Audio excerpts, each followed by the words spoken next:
সন্তানের প্রতি পিতামাতার কি কি দায়িত্ব কর্তব্য যদি একটু বলতেন স্যার। আল্লাহ তাআলা কালামে হাকিমে ইরশাদ করেছেন, কু আনফুসিকুম ওয়া আহলিকুম নারা, তোমরা নিজেরা জাহান্নামের আগুন থেকে বাঁচো এবং সন্তানাদিদেরকেও জাহান্নামের আগুন থেকে বাঁচার সুযোগ করে দাও। সন্তান যখন জন্মগ্রহণ করে তখন পিতামাতার প্রথম দায়িত্ব হলো যে তার সুন্দর নাম রাখা।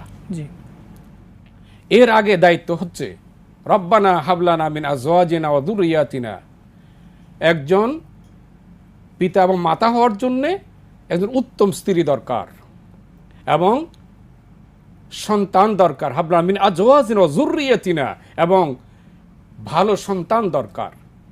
এই ভালো সন্তান যদি পৃথিবীতে পেতে হয় বিয়ের আগেই পিতামাতাকে সিদ্ধান্ত নিতে হবে। কেমন সিদ্ধান্ত? এই পিতামাতা তার সন্তানকে এমনভাবে সিদ্ধান্ত নেবে তার সন্তান যেন একজন মুত্তাকি হয়, ঈমানদার হয় এবং তাকওয়া সম্পন্ন সন্তান হয়। সন্তান জন্মগ্রহণ করার সাথে সাথে তার ডান কানে আজান দেবে। জি, কিভাবে আজান দেবে?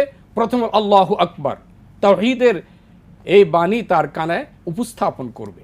জি, তাওহীদের বাণী উপস্থাপন করার পর আরেকটি কথা বলবে, মুহাম্মাদুর রাসূলুল্লাহ, রাসূলের আদর্শ অনুসরণ করার জন্য তার কানে পৌঁছাবে। দ্বিতীয়বার আবার সালাতের দিকে আহ্বান জানানোর জন্য বলবে।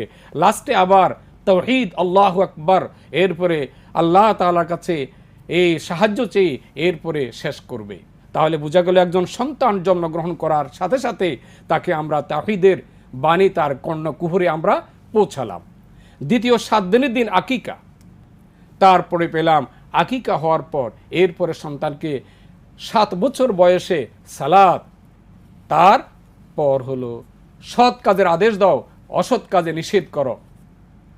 আর যদি এই কাজগুলো করতে গিয়ে তোমার অসুবিধা হয় তখন ওয়াসবির মা আসাবাক, তখন ধৈর্য ধারণ করবে, সবর ধারণ করবে। জি, তাহলে আমরা সিস্টেম ওয়ারি আমাদের আগাতে হবে, আমাদের অগ্রসর হতে হবে। প্রথম অগ্রসর হলো 7 বছর বয়স হলে সালাতের শিক্ষা দিতে হবে। এরপরে শিষ্টাচার, এক এক করে আদাব, সালাম শিক্ষা দিতে হবে সন্তানকে।